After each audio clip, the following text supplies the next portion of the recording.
बिस्मिल्लाहिर्रहमानिर्रहीम अल्लाहुम्मा सल्ली अला मुहम्मद व आले मुहम्मद। अस्सलाम वालेकुम।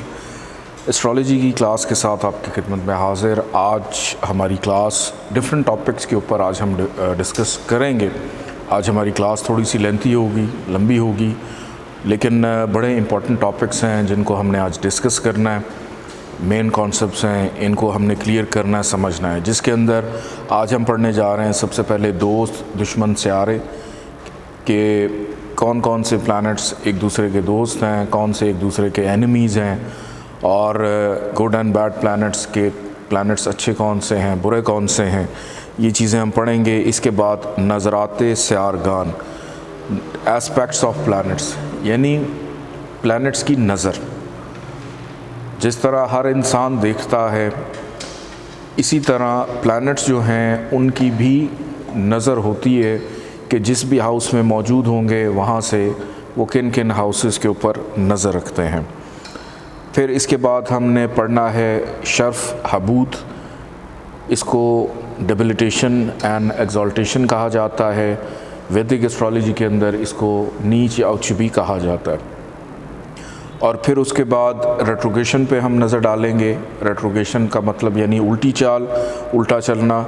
फिर गरूबियत के कौन से प्लैनेट किस वक्त गरूब होते हैं, डेड हो जाते हैं, इसको अस्त भी कहा जाता है कि अस्त हो जाना।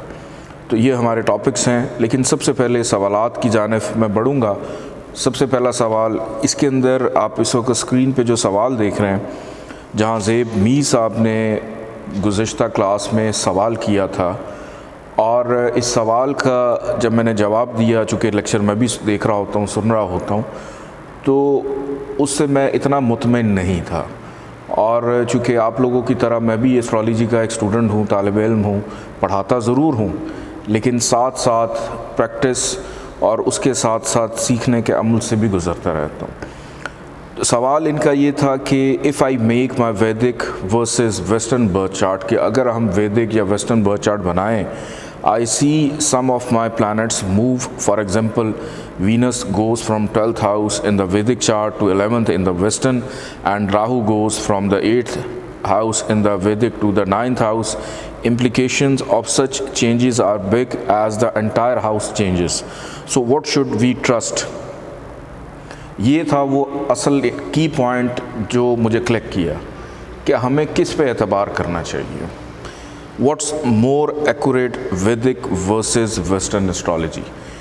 कुछ कॉन्सेप्ट मैंने पिछली क्लास में भी आपको बताया था कि वैदिक और वेस्टर्न का डिफरेंस जो है वो डिग्रीज़ का होता है। डिग्रीज़ का फ़र्क होता है कि वैदिक के अंदर हर हाउस जो है वो 30 डिग्री के ऊपर होता है, 30 दर्जे पे, कि पहला घर जो है वो 30 पे है, दूसरा 30 पे है, तीसरा भी 30।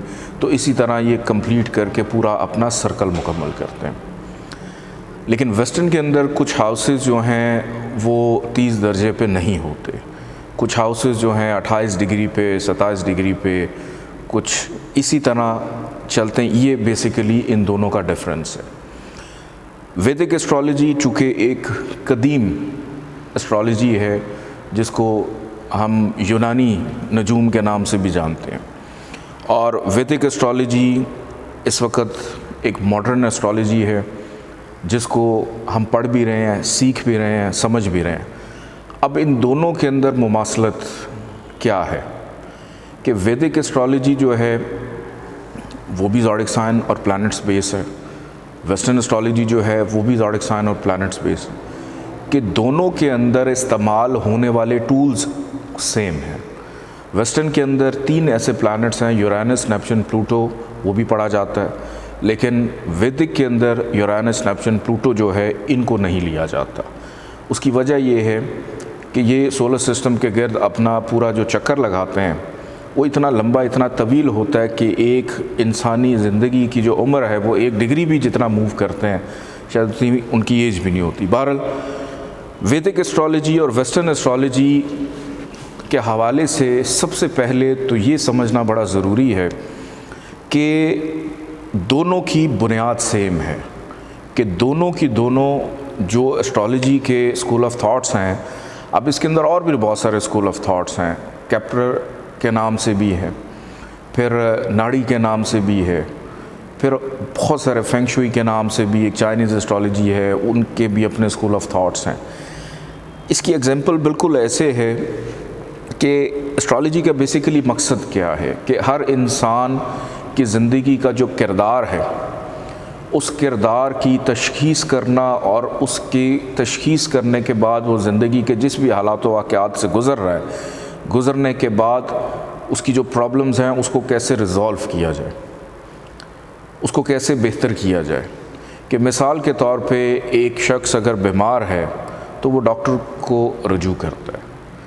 अब डॉक्टर जो है वो एलोपैथ भी हैं, डॉक्टर्स जो हैं वो होम्योपैथ भी हैं, फिर हिकमत से भी इलाज किया जाता है, आयुर्वेदिक से भी इलाज किया जाता है कि इंसान को ठीक करने के लिए इस दुनिया में मेडिकल के अंदर बहुत सारी ऐसी चीज़ें हैं जो कि एक इंसान की बीमारी को कवर करने के लिए यूज़ होती हैं। उसमें हम ना तो होम्योपैथ से इनकार कर सकते हैं, ना हम हिकमत से इनकार कर सकते हैं, क्योंकि अल्टीमेटली उनका काम यही होता है कि इंसान की बीमारी को ख़त्म करना और उसको शिफा की तरफ लेके जाना, कि ह्यूमन बॉडी के इम्यून सिस्टम को बेहतर करना। कुछ उसमें अब न्यूट्रिशन भी आ गए हैं कि आपकी डाइट से आपको ठीक करता है। कुछ फिजिशियंस आ गए जो आपकी एक्सरसाइज, आपकी डेली रूटीन को बैलेंस करते हैं कि आप अपनी ज़िंदगी को किस तरह से बेहतर और हेल्दी लाइफ आप गुजार सकते हैं।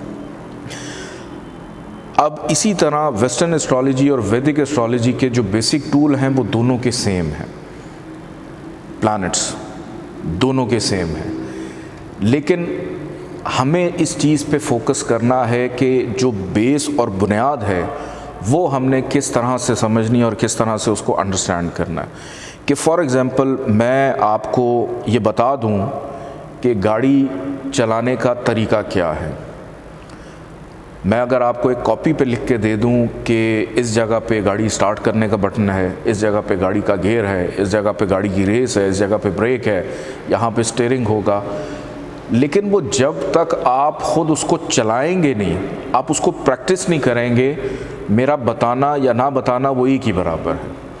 कि हर चीज़ के अंदर आपको प्रैक्टिस करनी पड़ती है, कि प्रैक्टिस का जो है वही इंसान को परफेक्ट करती है।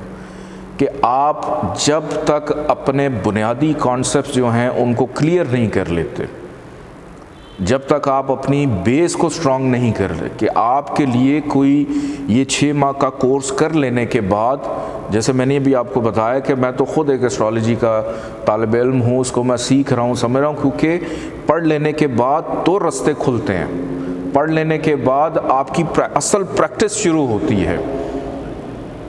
क्यों ट्विन्स एक जैसे नहीं होते?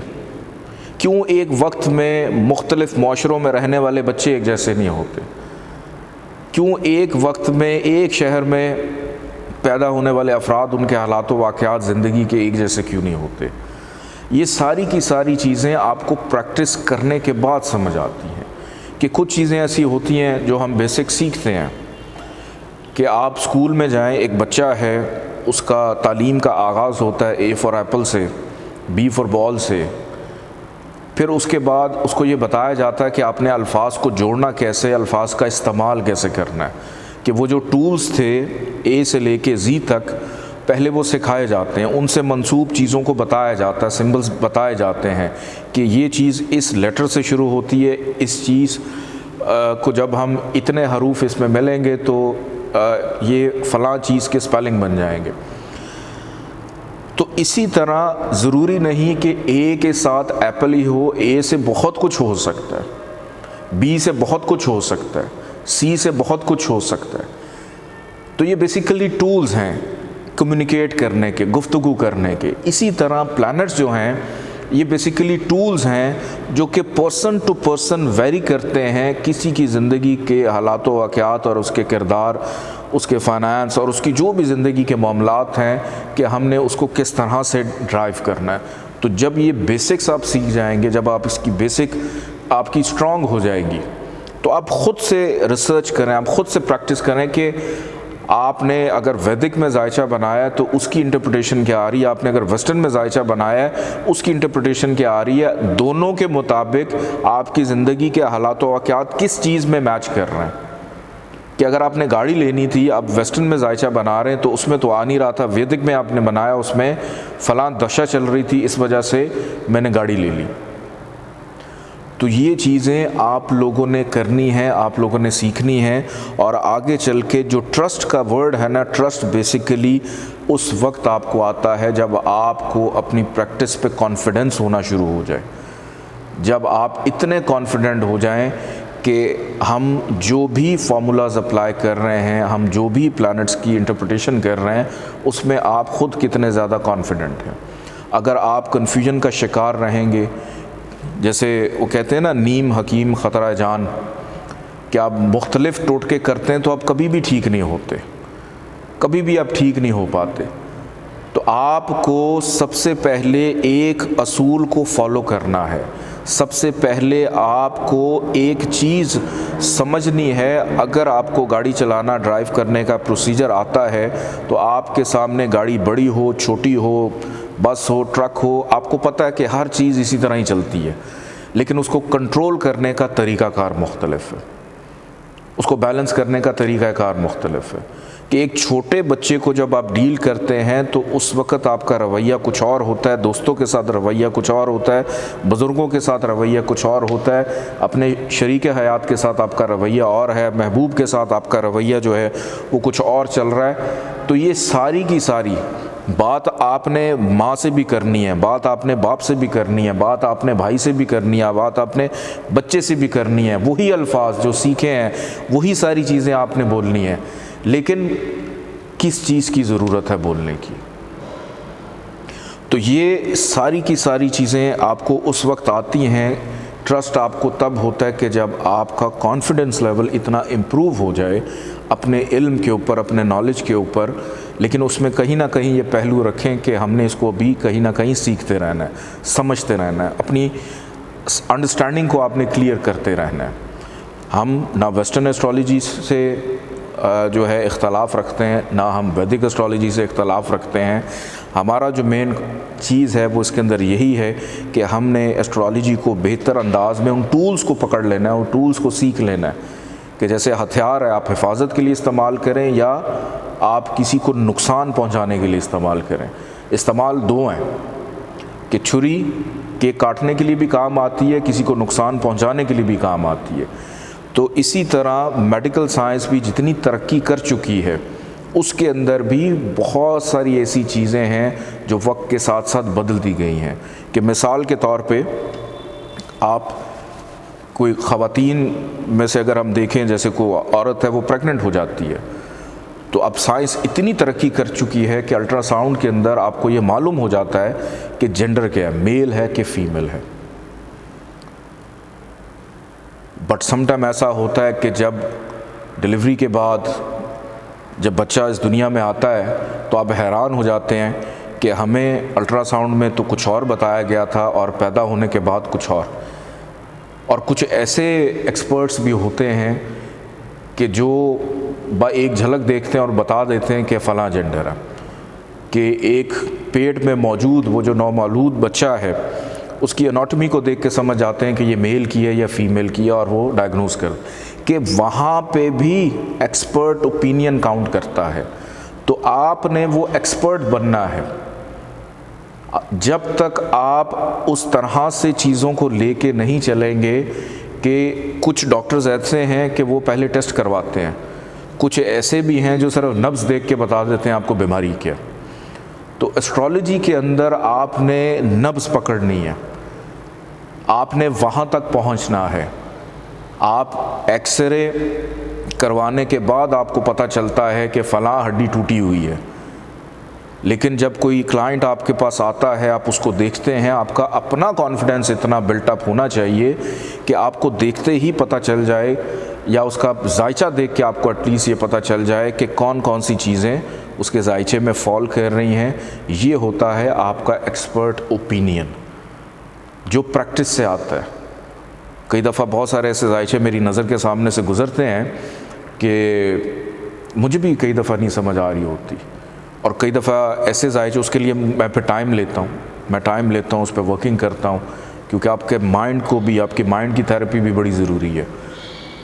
कि ये जो ट्रस्ट की बात है कि मेरा अपना उस वक़्त कॉन्फिडेंस लेवल इतना इम्प्रूव नहीं होता, लेकिन मुझे इतना यकीन होता है कि अगर मैं टाइम लूँगा तो उसके बाद किसी ना किसी बेहतर सोल्यूशन की तरफ चले जाएंगे। बट समटाइम ऐसा होता है कि एक शख्स आया, उसका जायचा बनाया, देखते साथ ही ठक आंसर कि इसका ये काम तो होना ही नहीं है या हो जाएगा, बता देते हैं हो जाएगा। क्यों? क्योंकि आप उसकी नब्ज़ पकड़ लेते हैं। तो मेन चीज़ है कि आपका ट्रस्ट अपनी ज़ात पे डेवलप हो, आपका ट्रस्ट अपने कॉन्फिडेंस लेवल पे डेवलप हो, आपका ट्रस्ट अपने इल्म पे डेवलप हो, आपका ट्रस्ट उस नॉलेज पे डेवलप हो जो आप सीख रहे हैं, जो आप पढ़ रहे हैं। बाकी दुनिया उसके बाद आपके लिए खुली है। आप जितनी प्रैक्टिस करेंगे, हो सकता है एक स्टेज ऐसी आ जाए आपको कोई प्लैनेट देखने की, जायचा बनाने की ज़रूरत ही ना पड़े कि आपसे कोई सवाल करे, आप उसका सवाल देख के समझ जाएं ये इसकी शक्ल फ़लाँ ज़ोडिक साइन की है, इसका मिजाज फ़लाँ एलिमेंट का है, इसकी ख़राबी इस वजह से है, आजकल जुपिटर ख़राब चल रहा है, इस वजह से पैसे आने ही नहीं हैं। कई दफ़ा ऐसा भी होता है। तो अपने अंदर आप कॉन्फिडेंस लेवल डेवलप करते रहेंगे तो चीज़ें आपकी मज़ीद इम्प्रूव होती चली जाएंगी। फ़हद साहब ने सवाल किया है कि the software shows the degree of ascendant along with the planet, that is ascendant 4 degrees. Does an ascendant degree mean that person will have 25% characteristic of that sign? देखिए, ascendant की जो डिग्री है वो नो डाउट बड़ी important होती है कि ascendant जो है वो किस डिग्री के ऊपर आके लॉक हुआ है। उसकी डिग्री जो है फॉर एग्ज़ाम्पल 4 डिग्रीज़ के ऊपर, जिस तरह से फ़हद साहब ने पूछा कि बाकी प्लैनेट्स की भी डिग्री आपको सॉफ्टवेयर में नज़र आती है, लेकिन उसके साथ साथ असेंडेंट की भी डिग्री नज़र आती है। असेंडेंट की डिग्री को समझाने के लिए मैं एक छोटी सी मिसाल आपको दे देता हूँ कि मिसाल के तौर पे आप किसी भी हाउसिंग सोसाइटी में चले जाएं, वहाँ पे कुछ प्रोजेक्ट्स बन रहे होते हैं कि कुछ कमर्शियल एरियाज़ होते हैं, कुछ रेजिडेंशियल होते हैं, फिर उनकी नंबरिंग होती है कि ये जो नंबर है ये 1 नंबर घर, फिर उसके बाद दूसरा घर, फिर तीसरा घर, अलॉट होते हैं प्लॉट्स, और उसके दरमियान में असाइन होती है कि इतनी स्पेस जो है वो हमने रोड के लिए, सड़क के लिए छोड़ने के, वहाँ से रास्ता भी गुजरेगा। और एक आर्किटेक्ट क्या करता है, उस सारी चीज़ को बेहतर अंदाज में मैनेज करने के लिए कि 1 इंच भी ज़ाया ना हो, वो उसका नक्शा बनाता है, उसको ड्राफ्ट करता है, ड्राफ्टमैन उसको ड्राफ्ट करता है। ड्राफ्ट करने के बाद वो इस नतीजे पे पहुंचते हैं कि इस इतने फुट पे, इतने मीटर पे, इतने इंचज़ के ऊपर ये चीज़, इतने इंचज़ पे ये चीज़ होगी, और इस पूरे एरिया का जो स्क्वायर फिट है वो ये बनता है। इसी तरह एस्ट्रोलॉजी के अंदर जब हम जायचा बनाते हैं, ये पूरा जो सोलर सिस्टम है इसका भी एक पूरा का पूरा रेडियस है, इसका भी पूरा का पूरा जैसे नक्शा बनाते हैं हम जब आसमान का जायचे की सूरत में, तो वो सारी की सारी चीज़ें वहाँ पे अब हम इंचज़ और फुट्स में हम मैनेज नहीं कर सकते, हम उसको मैनेज कर रहे होते हैं डिग्रीज़ में कि इतनी डिग्री पे ये चीज़ है, इतनी डिग्री पे ये चीज़ है। पूरा का पूरा सर्कल जो है वो 360 पे जो पूरा का पूरा सर्कल होता है। अब उस 360 के सर्कल के ऊपर जिस जगह पे, जिस टाइम पे, जिस वक्त में, जिस लॉन्गिट्यूड, जिस लैटिट्यूड पे जो बच्चा पैदा होता है, आपका असेंडेंट जो है उसकी उस डिग्री पे जाके, ये हमारा बड़ा एंड का लेक्चर है हमारा, जिसमें मैं नक्षत्र जब पढ़ाऊँगा तो उसके अंदर आपको बताऊँगा कि असेंडेंट की जो डिग्री है वो किस तरह से सेट होती है, कि जहाँ से असेंडेंट शुरू होता है इस 360 के रेडियस से, तो उसकी वहाँ से डिग्री शुरू हो जाती है कि असेंडेंट जो है वो इस पोर्शन में इस डिग्री के ऊपर है। लेकिन जो प्लैनेट्स की डिग्रीज़ हैं, प्लैनेट्स की डिग्रीज़ जो हैं उसका कोई लेना देना नहीं है सॉफ्टवेयर के अंदर असेंडेंट की डिग्री से। असेंडेंट की डिग्री सिर्फ इसीलिए होती है कि आपका असेंडेंट 4 दर्जे के ऊपर है। अब वो 4 दर्जे पे जो असेंडेंट है किस ज़ोडिक साइन के अंदर है, कि लगन के आपका, उस लगन का भी कोई ना कोई मालिक होता है, उसका भी कोई ना कोई एक रूलर होता है जो उसको कंट्रोल करता है, जिसको हम नक्षत्रास कहते हैं। कि जैसे हमने एक कनाल का घर बना लिया, लेकिन घर के अंदर हर जगह मुख्तलिफ किसी न किसी शख्स के लिए असाइन है, कि ऐसा बिल्कुल नहीं कि अगर आपका बेडरूम है तो पूरे बेडरूम के अंदर आपका बेड ही होगा, आप और उसमें कुछ नहीं रखेंगे। आप उसमें मुख्तलिफ़ जगह असाइन करते हैं कि ये जगह ड्रेसिंग की है, ये जगह जो है यहाँ पे मेरा कबर्ड आएगा, यहाँ पे मेरा वार्डरोब बनेगा, यहाँ पे मैं अपने कपड़े हैंग करूँगा। तो इसी तरह एक जो घर है, हाउस है जायचे के अंदर, उसके भी मुख्तलिफ़ पोर्शंस होते हैं, उसकी भी मुख्तलिफ़ डिवाइडेशन होती है, जिसको हम कहते हैं पाडास कहा जाता है इसको, PADA। तो ये आगे चल के पढ़ाऊँगा आपको। अभी अगर मैं आपको समझाऊँ तो शायद मैं ना समझा पाऊँ या आप लोग ना समझ पाएँ। तो इसी तरह असेंडेंट की जो डिग्री है वो असाइन होती है, क्योंकि असेंडेंट जिस डिग्री पे आके लॉक होता है उसका एक असर होता है, उसका असर होता है उसकी नक्षत्रा की वजह से, मनाजिल कमरी उसकी वजह से। लेकिन मनाजिल कमरी क्या है ये हमारे आखिरी लेक्चर्स में आएगा। आप अभी फोकस करें जो हाउस के अंदर प्लैनेट्स हैं उनकी डिग्रीज़ के ऊपर। फ़हद साहब ने पूछा है कि Saturn is associated with pain, suffering, problem etcetera. Can Saturn be bad for its own sign like Capricorn and Aquarius, और will it act good bad according to its placement in the chart. ये पूछ रहे हैं कि Saturn को हम मंसूब करते हैं तकलीफ़ से, गड़बड़ से, मुसीबतों से और बहुत सारी चीज़ों से, क्या वो अपने ज़ोडिक साइन के लिए भी बुरे होंगे? Will it act good bad according to its placement in the chart. देखें, कोई भी प्लैनेट जो है वो बुरा नहीं है और कोई भी प्लैनेट जो है वो अच्छा नहीं है, अनलेस और अनटिल उसकी जो प्लेसमेंट हमें ना पता चल जाए कि जायचे में उसकी प्लेसमेंट क्या है। अक्सर आपने फ़िल्मों में देखा होगा कि एक जो मुल्ज़िम होता है उसको अगर फांसी की सज़ा मिल जाए तो उसको फांसी पे लटकाने के लिए एक जल्लाद होता है जो कि उसको फांसी पे लटकाता है। अब जल्लाद चूँकि उसका काम है, उसकी ड्यूटी है, उसकी नौकरी है कि उसने फांसी लगानी है। अब मैं ये तो नहीं कह सकता कि जल्लाद जो है वो अपनी ज़िंदगी में एक बुरा इंसान है। हम ये तो नहीं कह सकते कि वो अपनी ज़िंदगी में घर भी जाता होगा तो लोगों को मारता होगा। उसकी ड्यूटी है वो असाइन कि अगर आप यहाँ से रोड से गुज़रते हैं और कोई पुलिस वाला आपका चालान कर देता है, जो हमारे माशरे का कॉन्सेप्ट है, हमें लगता है कि सारे पुलिस वाले ख़राब हैं, लेकिन कहीं ना कहीं हमने वायलेशन, उनकी ड्यूटी ये है कि पुलिस जो है अगर किसी क्रिमिनल को पकड़ती है या अगर कोई क्रिमिनल आदि मुजरिम है, तो इसका ये मतलब नहीं है कि वो और बहुत सारी चीज़ों के अंदर अच्छे हैं या बुरे हैं। उनकी ड्यूटी यही है कि मिसाल के तौर पे हम इस दुनिया से जाते हैं तो हमें कहते हैं कि जी मौत का फ़रिश्ता, कि एक तरफ हम डरते भी हैं लेकिन ये भी कहते हैं कि वो फ़रिश्ता है। अब इसका ये मतलब तो नहीं कि वो जो मौत का फ़रिश्ता है वो कोई अच्छा है या बुरा है। ये सिर्फ एग्जांपल्स दे रहा हूँ आपको, ये इसलिए आपको बता रहा हूँ। ड्यूटी ये है, असाइन हुआ है कि एक डॉक्टर जो है उसने अगर किसी का ऑपरेट करना है और उसने किसी के जिस्म पे कट लगाना है, अगर एक क्रिमिनल किसी को कट लगाएगा तो वो बुरा होगा, लेकिन अगर डॉक्टर किसी को कट लगाएगा तो वो उसको ठीक करने के लिए, कि उनकी ड्यूटीज़ ये हैं। इसी तरह प्लैनेट्स की कुछ ड्यूटीज़ होती हैं, कुछ चीज़ें उनके साथ असाइन हैं कि अगर सैटर्न के साथ पेन, सफरिंग, प्रॉब्लम्स मंसूब हैं, इट डज़ंट मीन कि सैटर्न जो है ऑल द टाइम आपको पेन ही दे रहा है, ऑल द टाइम आपको ख़राबियाँ दे रहा है। इसका सिर्फ ताल्लुक़ उन चीज़ों के साथ है। इसी तरह और भी बहुत सारे ऐसे प्लैनेट्स हैं जिनको हम अच्छा कंसिडर करते हैं। अगर वो ख़राब हो जाएं, कि एक अगर प्लैनेट हम उसे कहते हैं ये खुशी का है, अगर वो बाउंड हो जाता है बुरे असरात देने के लिए, तो फिर खुशी कहाँ गई? खुशी तो ख़त्म हो जाती है। तो फिर वो किरदार उसका सैटर्न वाला बन जाएगा। और कोई भी प्लैनेट अपने हाउस में जब आता है, अपने ज़ोडिक साइन में आता है, वो वहाँ पे ख़राबियाँ नहीं देता।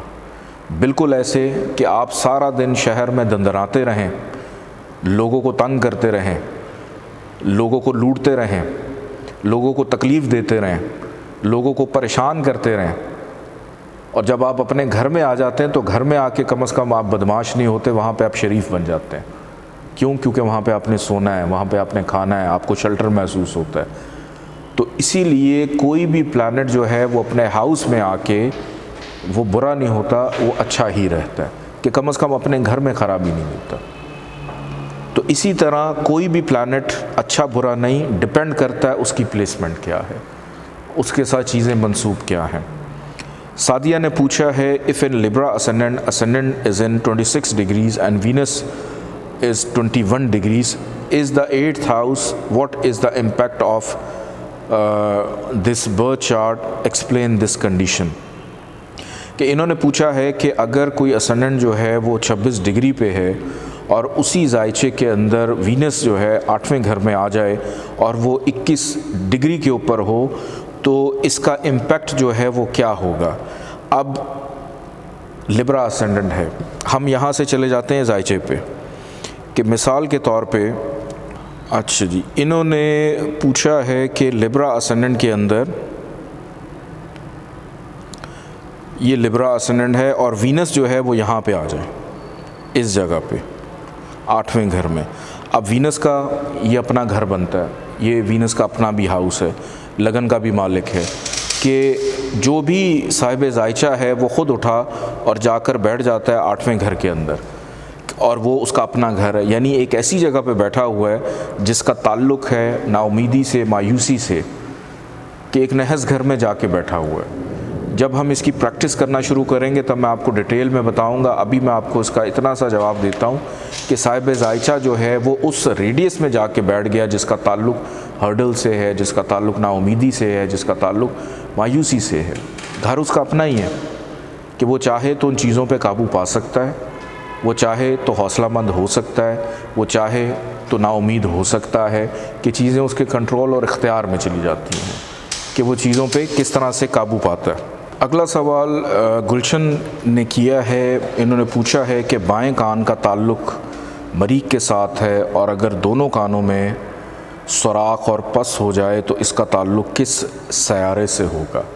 तो इसके लिए हम सॉफ्टवेयर पे ही चले जाते हैं और सॉफ्टवेयर से हम सीधा जाके देखते हैं, कराकस को खोलते हैं। कराकस की लिस्ट में आपके पास यहाँ पे ईयर आ रहा है कि ईयर का ताल्लुक़ मार्स के साथ है और ईयर डिज़ीज़ के कान की बीमारी, उसका ताल्लुक़ भी मार्स के साथ यहाँ पे नज़र आ रहा है। फिर उसके बाद ईयर ट्रबल, लेकिन हमारा फोकस है डिज़ीज़ के ऊपर कि कान की बीमारी, कि अगर कान में पस पड़ रही है, कान के अंदर कोई इन्फेक्शन हो रहा है, कान के अंदर कोई एलर्जी हो रही है, जब तक जायचे के अंदर मार्स ख़राब नहीं होगा, ज़रूरी नहीं कि हर किसी के जायचे में मार्स अगर कान वाले घर में बैठा है तो वहाँ पे उसको कान की प्रॉब्लम दे दे, हो सकता है उसकी क़ुव्वत समाअत अच्छी हो जाए। लेकिन मार्स अगर अफ्लिक्टेड है, मेलेफिक है, प्रॉब्लम देने वाला है, ख़राब करने वाला है, तो तब जाके मार्स जो है वो ख़राबी पैदा करता है। या मार्स अगर जायचे में ख़राब जगह से गुज़र रहा है और उसकी नज़र पड़ रही है उस घर पे, तो उस अरसे के अंदर कान के हवाले से बीमारी दे देगा, डिज़ीज़ दे देगा, प्रॉब्लम दे देगा। और अगर वो बैठा ही उसके अंदर है तो फिर वो एक लंबी बीमारी दे देगा उसकी। लेकिन वो सिर्फ अगर ट्रांजिट कर रहा है तो उस अरसे के अंदर प्रॉब्लम देगा, या उसकी कोई दशा चल रही है और उसकी नज़र पड़ रही है उस हाउस के ऊपर, तो फिर वो ये प्रॉब्लम दे देगा। अब हम बढ़ते हैं लेक्चर की जानिब। सबसे पहला हमारा जो टॉपिक है वो है कम्बस्ट। कम्बस्ट का मतलब क्या होता है? ग़रूबियत। और वैदिक में इसको एक नाम दिया जाता है जिसको कहते हैं अस्त। जिस तरह सूरज जो है वो सुबह तलू होता है, सुबह निकलता है, और मगरिब के बाद सूरज ग़रूब हो जाता है, कि सबसे पहले अगर आप ग़रूबियत का जुमला सुने तो आपके जहन में यही आता होगा कि शायद वो ग़रूब होना कि जैसे सूरज ग़रूब हो जाता है।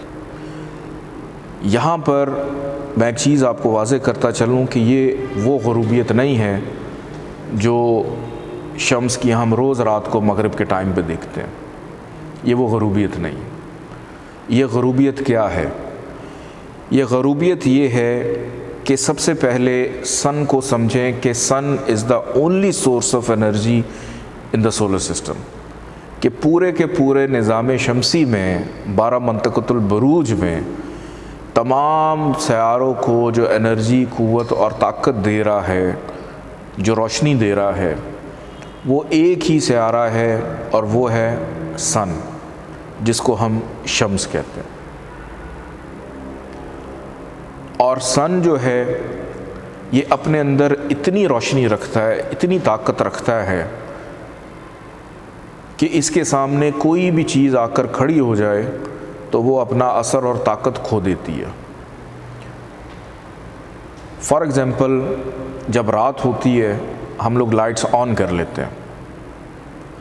अगर आप दोपहर को 12 बजे जब सूरज पूरे आबोताब के साथ चमक रहा होता है, अपनी रोशनी ज़मीन पे डाल रहा होता है, और आप बाहर रोड्स की लाइट्स ऑन कर दें, आप लाइटें ऑन करके बैठ जाएं और आपको ज़रूरत नहीं है, तो लोग कहेंगे बेवकूफ़ है कि दिन के टाइम जो है वो लाइट्स ऑन करके बैठा हुआ है, जबकि ज़रूरत ही नहीं है, सूरज की अपनी रोशनी है। कि शम्स जो है वो अपने अंदर इतनी रोशनी रखता है, इतनी ताकत रखता है कि उसके सामने हर चीज़ मद्धम हो जाती है और अपनी ताकत खो देती है। कि कोई भी सयारा अगर शम्स के करीब आ जाए, ज़ायचे की हम बात कर रहे हैं, ज़ायचे की बात कर रहे हैं कि कोई भी सयारा अगर शम्स के करीब आ जाए तो वो अपनी एनर्जी और ताकत खो देता है। ये बिल्कुल ऐसे है कि आप मिसाल के तौर पे हर इंसान के मोबाइल में एक टॉर्च होती है, आप मोबाइल की टॉर्च ऑन कर लेते हैं। आप वही मोबाइल की टॉर्च आप ऑन करके बाहर रोड पे निकल जाएं दिन के टाइम में, तो क्या आपके मोबाइल की टॉर्च की जो रोशनी है वो आपको कोई वो अपना असर रखेगी? नहीं रखेगी। ये बिल्कुल ऐसे है कि जैसे अगर आप 1000 वोल्ट का बल्ब ले आएँ और उसके सामने आप 10 वोल्ट का बल्ब ऑन कर दें, तो क्या उसकी कोई अहमियत रह जाएगी उसके सामने? तो इसी तरह शम्स जो है वो ज़ायचे में कहीं पे भी प्लेस्ड हो, कहीं पे भी मौजूद हो, किसी भी घर में बैठा हो, उसकी कोई भी डिग्री हो, चाहे 0 डिग्री हो, चाहे 30 डिग्री हो, चाहे वो चाइल्ड एज में हो, चाहे वो डेड हो, उसके 12 दर्जे आगे और 12 दर्जे पीछे कोई भी प्लैनेट अगर उसके रेडियस में आ जाता है, उसके करीब आ जाता है, तो उसको हम कहते हैं कि ये ग़रूब हो गया है, यानी इसकी ताकत ख़त्म हो गई है। इसको कहते हैं ग़रूबियत, यानी कम्बस्ट हो गया, अस्त हो गया, कि वो प्लैनेट फिर किसी काम का नहीं होता। चाहे उस प्लैनेट की डिग्री 15 हो और सन की डिग्री जो है वो 2 या 3 हो और वो 12 डिग्री के रेडियस के अंदर आ जाता है,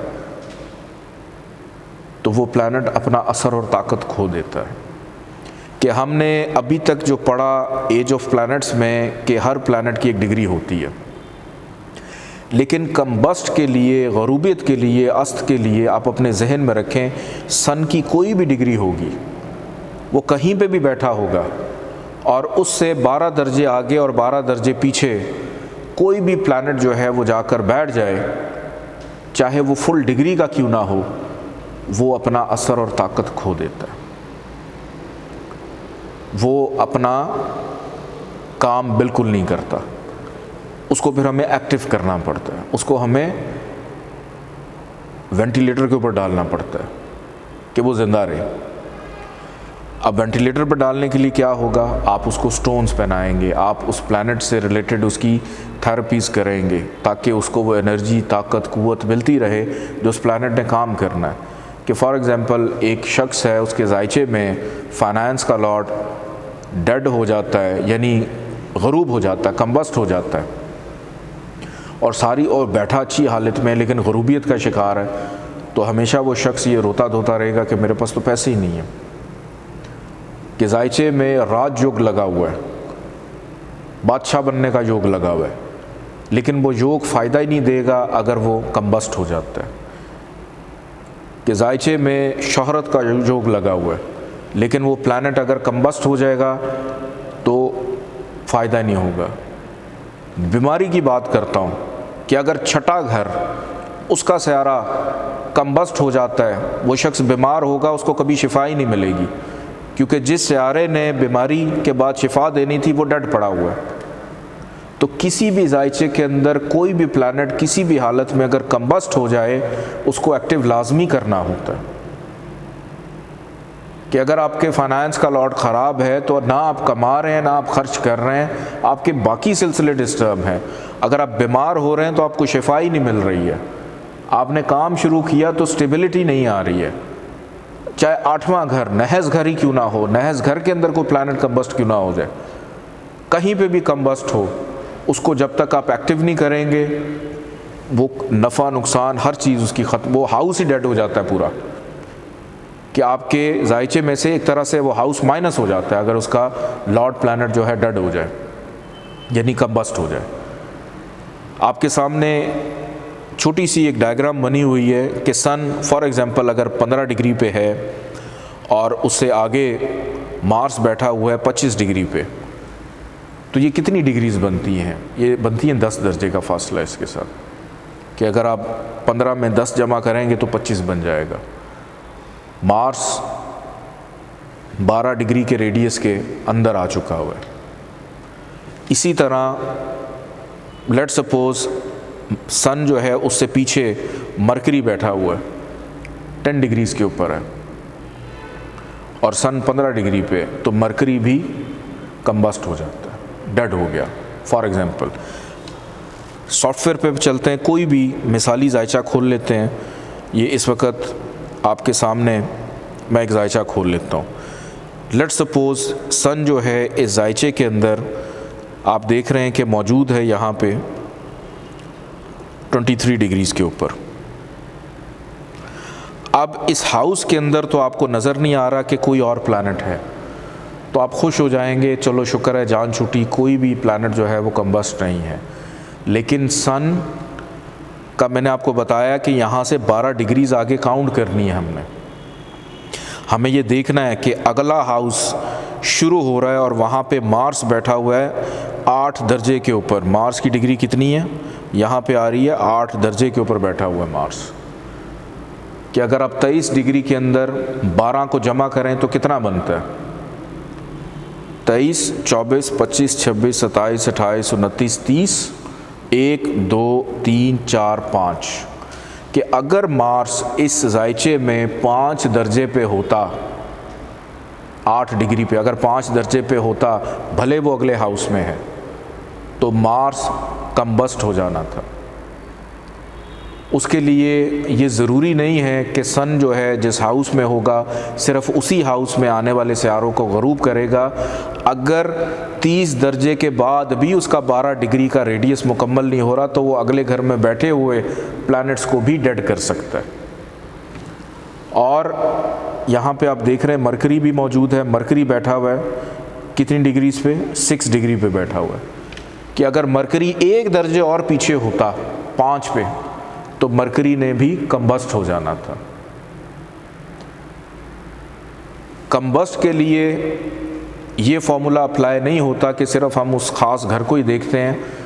हो सकता है कि सन, लेट सपोज सन यहाँ पे हम कोई और लेट सपोज जायचा खोलते हैं कि यहाँ पे सन बैठा हुआ है 24 डिग्रीज़ पे और यहाँ पर वीनस है 12 डिग्री पे। क्या 12 से काउंट करें? 13, 14, 15, 16, 17, 18, 19, 20, 21, 22, 23, 24 कि सन की डिग्रीज़ है 24 और वीनस की डिग्री है 12 और फासला दोनों के दरमियान पूरा 12 डिग्रीज़ का। तो इसका मतलब है कि अगर वीनस 1 दर्जे पीछे होता, 11 पे होता, तो वो गरूबियत में ना आता। वीनस इस जायचे में गरूब है, कम्बस्ट पड़ा हुआ है, डेड पड़ा हुआ है। और वीनस का ताल्लुक़ जिस हाउस से है वो हाउस भी उसने ख़राब कर दिए। अब अगले हाउस में मार्स बैठा हुआ है 9 डिग्री पे और सन यहाँ पे मौजूद है 24 पे। हम इसको काउंट कर लेते हैं 25, 26, 27, 28, 29, 30, 1, 2, 3, 4, 5, 6 कि मार्स फिर बच गया, 9 दर्जे पे था। अगर 6 डिग्री तक होता तो गरूबियत में आ जाता। मरकरी की अगर बात करें, मरकरी भी यहाँ पे 8 डिग्री के ऊपर है, कि मरकरी भी अगर पीछे होता तो वो भी गरूबियत में आ जाता। तो इस तरह से हम जायचे के अंदर देखते हैं कि आप जब भी कोई जायचा बनाएं उसमें सबसे पहले देखें कि जायचे में सन कहाँ पे बैठा हुआ, उसकी डिग्री क्या है, क्या उसने अब यहाँ पे एक सवाल आया था ना कि ज़ुहल जो है उसके साथ गड़बड़ मंसूब है, ख़राबी मंसूब है, तो मुझे बताएं अगर किसी जायचे में ज़ुहल डेड हो जाता है तो फिर आप क्या करेंगे, फिर आप क्या करेंगे। ये बिल्कुल उसी तरह ही है कि जैसे आपने सूरज को ग्रहण लगता है ना, चाँद आगे आ जाता है तो सूरज की रोशनी ख़त्म हो जाती है, तो इसी तरह सन जो है वो किसी भी सियारे के साथ चला जाए तो वो उसकी रोशनी को ख़त्म कर देता है। और शम्स एक वाहिद प्लैनेट है जो कभी भी कम्बस्ट नहीं होता, बाकी सारे के सारे प्लैनेट्स कम्बस्ट हो जाते हैं। सिर्फ़ और सिर्फ 2 ऐसी चीज़ें हैं जो शम्स को ख़राब करती हैं, और वो कौन सी, वो फ़िज़िकल बॉडीज़ नहीं है, वो है राहु और केतु, कि एक अंधेरा और एक उजाला है। राहु केतु क्या है, अंधेरे और शेडोज़। ना शेडोज़ का आप कुछ कर सकते हैं, ना आप सन का कुछ कर सकते हैं, कि राहु केतु डिस्टर्ब करते हैं सन को। वो किस तरह करते हैं वो इंशाल्लाह जब हम प्रैक्टिस पे जाएंगे तो तब आपको ज़्यादा क्लियर होगा। अभी सिर्फ आपने अपना कॉन्सेप्ट यही रखना है कि कम्बस्ट बेसिकली होता क्या है, किस तरह से होता है, और सन का जो भी रेडियस होगा जायचे में, यानी गोल दायरा लगा लें आप कि सेंटर में सन है और गोल दायरा उसका लगा लें, कि कोई भी कहीं से भी आ रहा है, 12 दर्जे आगे या पीछे है, बीच में बेशक घर भी चेंज हो रहे हैं, कोई उसमें नहीं है, तो अगर वो 12 डिग्री के अंदर आ रहा है तो वो कम्बस्ट हो जाता है। और फिर कोई भी स्यारा गरूब कहलाएगा अगर शम्स के 12 दर्जे के हल्के में आ जाए, ठीक है, रेडियस का मतलब उसके हल्के में आ जाए। अगला हमारा टॉपिक है रेट्रोग्रेशन, उल्टी चाल। रेट्रोग्रेशन का मतलब ये है कि आप सॉफ्टवेयर के अंदर अक्सर कोई भी आप जायचा बनाते हैं तो जायचा बनाने के बाद आप एक चीज़ इसमें देखते हैं कि जुपिटर के आगे आर लिखा हुआ है, ये सटर्न के आगे आर लिखा हुआ है। ये आर का मतलब होता ये है कि ये प्लैनेट्स जायचे के अंदर रेट्रोग्रेशन में, आर का मतलब रेट्रोग्रेशन। कुछ सॉफ्टवेयर्स के अंदर आर लिखा होता है, कुछ सॉफ्टवेयर के अंदर आर एक्स भी लिखा होता है, जैसे अभी आप इस वक्त स्क्रीन पे देख रहे हैं आर के साथ एक्स बना हुआ है। लेकिन एक सवाल जहन में आता है, ऐसा हो सकता है कि जो सियारे हैं वो उल्टे चलने शुरू हो जाएं? ऐसा कभी आप सोच सकते हैं कि जो अभी रात हुई है, चांद निकला है और वो वापस चला जाए, रिवर्स हो जाए, उल्टा चलना शुरू हो जाए? कभी आपने ऐसा सोचा है कि सूरज निकला है और वो वापस चला जाए, दोबारा फजर हो जाए? तो अब ये मौज़ात एक दौर में होते थे, अब तो नहीं हो सकते, अल्लाह ने एक निज़ाम और एक सिस्टम बनाया हुआ है। तो ये आखिर रेट्रोग्रेशन क्या है, ये क्यों प्लैनेट्स उल्टे चलने शुरू हो जाते हैं? इसके लिए मैं आपको एक छोटी सी डायग्राम, बल्कि एक वीडियो है वो दिखाता हूँ कि आपके सामने ये सोलर सिस्टम चल रहा है। आप देख रहे हैं स्क्रीन पे कि सेंटर में सन है और इसके गिर्द सारे के सारे भाग रहे हैं। जो करीब हैं वो तेज़ भाग रहे हैं, जो दूर हैं वो उससे ज़रा आहिस्ता भाग रहे हैं। जैसे जैसे दूर होते चले जा रहे हैं वैसे वैसे उनकी स्पीड कम होती चली जा रही है। और जो बिल्कुल एंड में है, लास्ट में, वो छोटा सा ये प्लूटो सा नज़र आ रहा है, वो वहीं का वहीं पे खड़ा हुआ है, वो अपनी जगह ही नहीं चेंज कर रहा, वहीं का वहीं पे खड़ा हुआ है। तो क्या ऐसा हो सकता है कि इनमें से कोई भी सियारा उल्टा चलना शुरू हो जाए, रिवर्स हो जाए? तो क्यों ये रेट्रोग्रेशन आती क्यों है, ये किस वजह से रेट्रोग्रेशन होती है?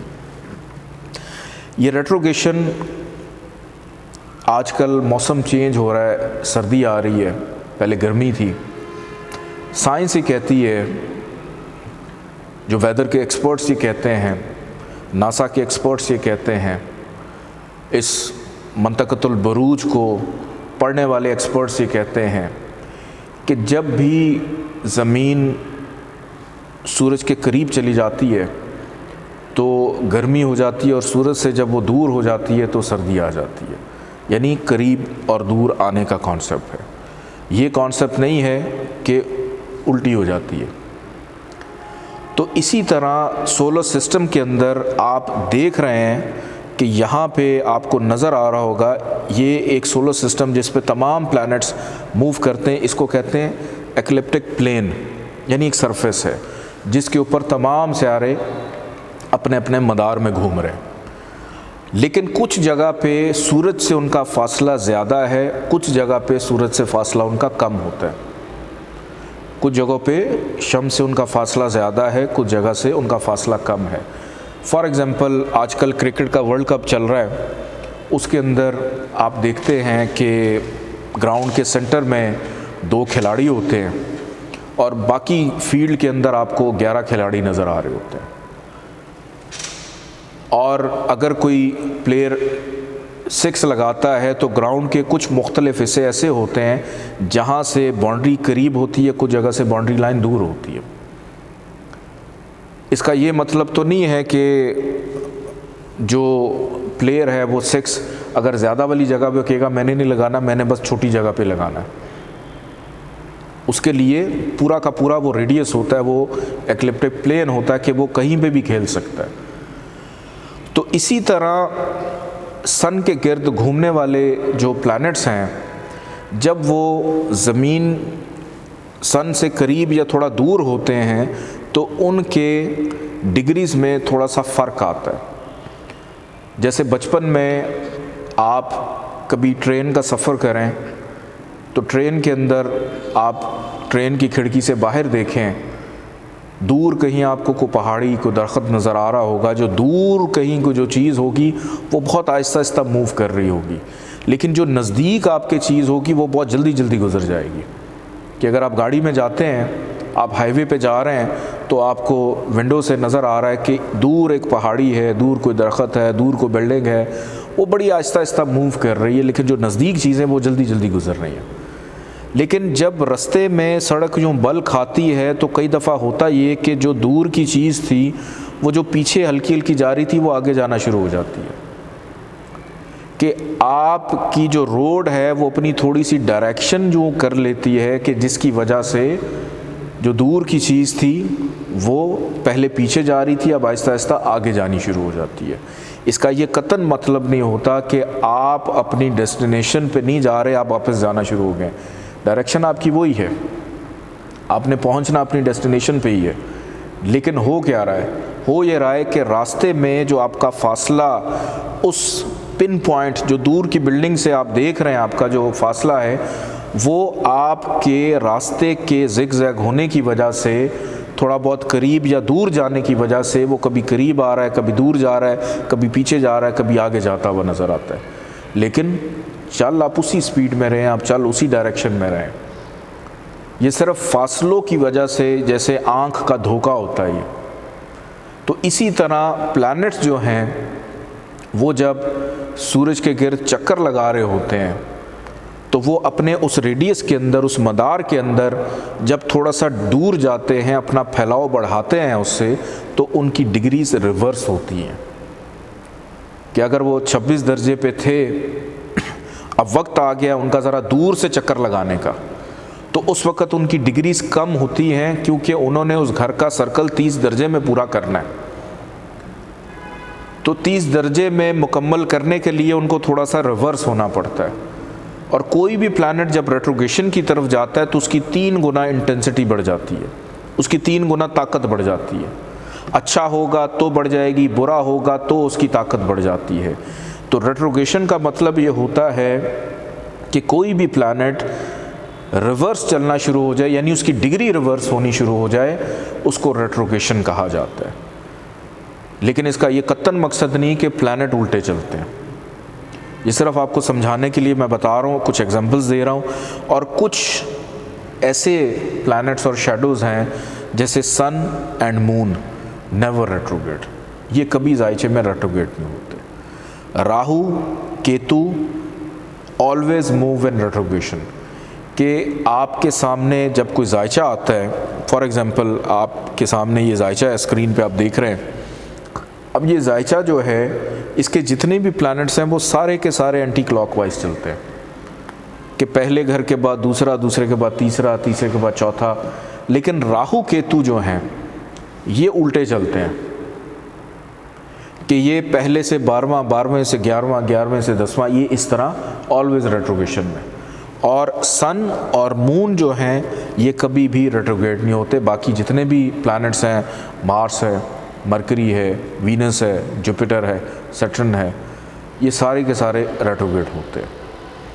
और जब ये रेट्रोगेशन में जाते हैं तो इनकी जो इंटेंसिटी है वो 3 गुना बढ़ जाती है।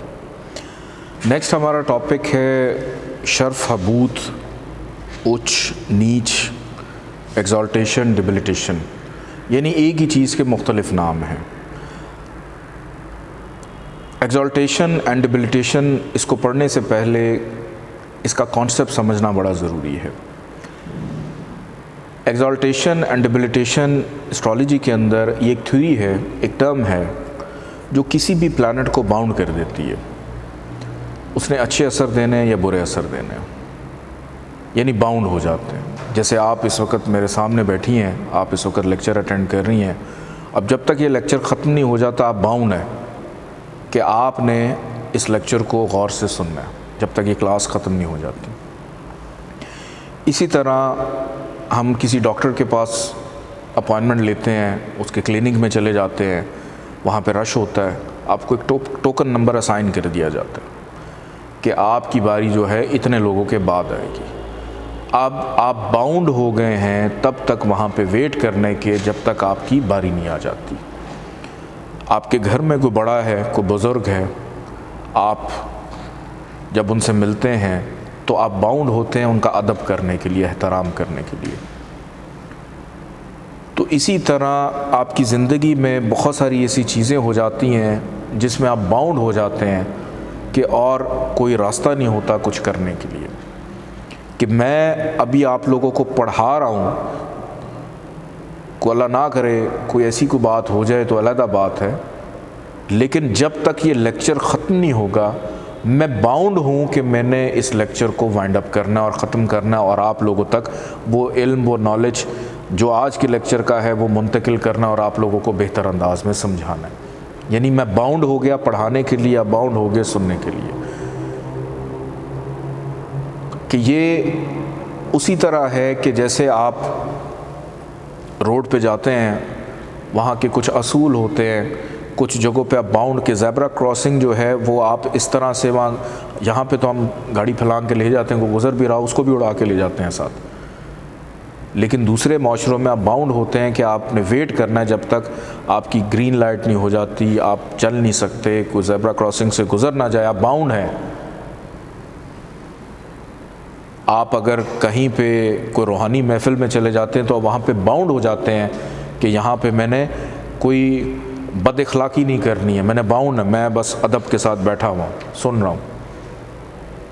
लेकिन अगर किसी ऐसी जगह पे चले जाएं जहाँ पे मौसीकी है, रक़्स है, तो वहाँ पे आपका नहीं भी दिल कर रहा होगा, सारे कर रहे हैं तो आप भी उसी हाल में शुरू हो जाएंगे थोड़ी देर के बाद। तो इसी तरह प्लैनेट्स जो हैं वो बाउंड हो जाते हैं अपने अंदर अच्छे और बुरे असरात रखने के लिए। उनको एक थ्योरी लग जाती है जिसको हम कहते हैं एक्सॉल्टेशन। एक्सॉल्टेशन का मतलब है शर्फ़ी, उच्च, यानी बहुत अच्छा। और दूसरी थ्योरी है उसको कहते हैं डिबिलिटेशन, हबूत, नीच, यानी सबसे बुरा। कि प्लैनेट जो है वो बाउंड हो गया अच्छे असरात देने के लिए और प्लैनेट जो है वो बाउंड हो गया बुरे असरात देने के लिए। लेकिन ये प्लैनेट्स जो हैं किस जगह पे अच्छे होंगे, शर्फ के होंगे और किस जगह पे हबूत के होते हैं, ये चीज़ें आप लोगों को मैंने बतानी। ये चेंज नहीं होता, ये चेंज नहीं होता। ये जिस ज़ोडिक साइन के अंदर शर्फ के या हबूत के होते हैं ये उसी में ही होते हैं। आपके सामने जायचे का खाका मौजूद है, आप इस वक्त स्क्रीन पे भी जायचा देख रहे हैं, बना हुआ है। लेकिन इस डायग्राम को समझने से पहले मैं आपको बता दूं कि ये डायग्राम सिर्फ आपको समझाने के लिए है। जो प्लैनेट जिस जगह पे शर्फ का है इसका ये मतलब नहीं वो उसी जगह पे होगा। इसका कॉन्सेप्ट आपने समझना है पहले, बड़ा ज़रूरी है कि जायचे में नंबर 1 जहाँ पे लिखा हुआ है, इस 1 का मतलब ये नहीं कि ये 1 हाउस है। 1 का मतलब है एरीज़। जहाँ पे नंबर 2 लिखा हुआ है, 2 का मतलब है टॉरस, ये दूसरा घर नहीं है। अभी घरों को अपने जहन से निकाल दें, ये ज़ोडिक साइन की बात हो रही है। नंबर 3 का मतलब है जेमिनी, नंबर 4 का मतलब है कैंसर, 5 का मतलब है लियो, 6 का मतलब है वर्गो, 7 का मतलब है लिब्रा, 8 का मतलब है स्कॉर्पियो, 9 का मतलब है सेजिटेरियस, 10 का मतलब है कैप्रिकॉर्न, 11 एक्वेरियस, 12 पाइसेस। सबसे पहले मैं बात करता हूँ सन की, कि सन जो है किसी भी जायचे में अगर एरीज़ के हाउस में आ जाए, नंबर 1 के हाउस में आ जाए, तो वहाँ पर ये बाउंड हो जाता है अच्छे असरात देने के लिए। इसको हम कहते हैं कि यहाँ पे ये शर्फ का है, ये है एक्सॉल्टेशन। अब 1 दूसरा घर भी हो सकता है। अब आप देखें आपके जायचे में असेंडेंट क्या आपका, कि आपका असेंडेंट अगर लिब्रा है तो लिब्रा के मुताबिक आपका जो 1 है वो बनता होगा 7th हाउस, कि अगर 7th हाउस में सन होगा नंबर 1 यानी एरीज़ के अंदर, तो वहाँ पे उसको शर्फ मिलेगा। इसी तरह सन से आगे बढ़ते हैं, बात करते हैं मून की, कि किसी भी जायचे में नंबर 2 यानी टॉरस के अंदर अगर मून हो तो उसको वहाँ पे शर्फ मिलता है, वो बाउंड हो जाता है ऐसे अच्छे असरात देने के लिए। लेकिन डिग्रीज़ को जहन में ज़रूर रखिएगा, डिग्रीज़ नहीं भूलनी आपने। और इसी तरह हम जिसको अलमबरदार कहते हैं, एडिक्शन का, ख़राबियों का, राहु, वो भी अगर टॉरस में हो तो वहाँ पे उसको शर्फ मिलता है, बाउंड हो जाता है अच्छे असरात देने के लिए। ये अभी सिर्फ पहला कॉन्सेप्ट है, अभी आगे बड़ी गड़बड़ करूँगा मैं आप लोगों के साथ। अभी जो सीख रहा हूँ, सिखा रहा हूँ, ठीक है, मैं भी सीख रहा हूँ और आपको भी सिखा रहा हूँ। आप लोगों ने फोकस करना है उन चीज़ों पे जो भी सिर्फ बताई जा रही हैं। कि राहु जो है अगर वो टॉरस में होगा तो उसको भी शर्फ होगा। अब राहु को शर्फ 2 हाउसेस में यानी 2 ज़ोडिक साइन में होता है। एक बाउंड होता है अच्छे असरात देने के लिए टॉरस में भी और जेमिनी में भी, कि राहु अगर टॉरस में होगा, जेमिनी में होगा, तो उसको यहाँ पे शर्फ मिलता है, यानी एक्सॉल्टेशन का हो जाता है, उच्च का हो जाता है। आगे बात करते हैं जुपिटर की। जुपिटर किसी भी जायचे में नंबर 4 यानी कैंसर के हाउस में, कैंसर के ज़ोडिक साइन में अगर जुपिटर आकर बैठ जाए, जुपिटर प्लेस्ड हो, तो वहाँ पे वो बाउंड हो जाता है अच्छे असरात देने के लिए। बिल्कुल ऐसी जैसे बचपन में आप अगर अपने किसी दोस्त के घर जाते हैं ना, आप दूसरी तीसरी चौथी क्लास में हो, आप अपने किसी दोस्त के घर चले जाएं, बचपन में आप गए होंगे सब, तो वहाँ पे आप बाउंड हो जाते हैं अच्छा बिहेव करने के लिए, कि आंटी जो है, अंकल जो है, उनको लगे मैं इसका बड़ा अच्छा दोस्त हूँ, बाउंड है, आप दोस्तों के साथ दोस्ती वाले में बाउंड है। तो इसी तरह ये प्लैनेट यहाँ पे बाउंड है अच्छे असरात देने के लिए। आगे बढ़ते हैं, नंबर 5 लियो में किसी को शर्फ नहीं होता। लियो के अंदर क्योंकि ये सन का घर है, तो यहाँ पर किसी को शर्फ नहीं होता, कोई भी एक्सॉल्टेशन में नहीं होता। आगे बढ़ते हैं, नंबर 6 की बात करते हैं वर्गो में, कि वर्गो के अंदर अगर मरकरी आ जाए, ये वाहिद प्लैनेट है जिसको शर्फ अपने घर में मिलता है बस, कि मरकरी अगर अपने ओन साइन का ओन हाउस में होगा, सिर्फ़ और सिर्फ वर्गो के अंदर, मैं जेमिनी की बात नहीं कर रहा हूँ, ये जिसमें ये ख़ास है इसके लिए, तो यहाँ पर इसको शर्फ मिलता है, ये बाउंड होता है अच्छे असरात देने के लिए। हो सकता है वर्गो जायचे का 8वां घर हो, जायचे का 9वां घर हो, 10वां घर हो, कोई भी हो सकता है। आगे बढ़ते, नंबर 7 जहाँ पे लिखा है लिब्रा, 7 का मतलब लिब्रा, कि लिब्रा के हाउस में अगर सैटर्न आ जाए तो यहाँ पर ये बाउंड होता है अच्छे असरात देने के लिए, बहुत अच्छे असरात देने के लिए, इसको हम शर्फ का कहते हैं। आगे बढ़ते हैं, नंबर 8 स्कॉर्पियो। स्कॉर्पियो के अंदर अगर केतु मौजूद हो, अब आप देख रहे हैं कि राहु पहले दूसरे में था, अब उसके सामने, ये दोनों आमने सामने होते हैं, राहु केतु ऑपोजिट डायरेक्शन में मूव करते हैं क्लॉकवाइज।